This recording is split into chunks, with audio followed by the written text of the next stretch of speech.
ni Coco maging bahagi ng Batang Quiapo? Siyempre ang saya, di ba? Sino man naman si Diwata para imbitan sa isang teleserye na napakasikat. Di ba nakakatuwa? Masaya. Okay. Kahit na konting patikim lang, ano yung role mo doon? Bawal sabihin eh. Okay. Abangan nyo na lang. Mamahalin ka ba namin o kaiinisan? Kay inisan, mamahalin. Depende yan sa naramdaman nyo, oo. Kamusta? Kayo ka makakaramdam yan, hindi naman ako. Saring lang. Kamusta si Coco Martin bilang katrabaho? Mabait. Mabait silang lahat. Okay. Ugali ni Coco maging galante at nagbibigay ng regalo, na-experience mo ba? Wala pa naman. Hintay kong ibigay sa akin yung sasakyan niya, sports card niya. Kaya kaya. Charing. Nakakailang taping ka na? Isa pa lang. Isa pa lang. Parang hindi ko alam kung hanggang kailan. Basta isang bis na ako nag-taping pa doon. Pero ayaw ko ipapalabas yun na hindi. Hindi pa ako sure. Diwata, ramdam mo bang sikat na sikat ka na? Hindi. Bakit?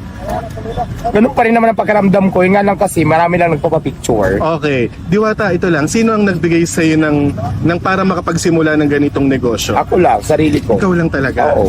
Oh, hindi ka umutang? Hindi No, kasi pagan ko lang. Ipon, ganyan.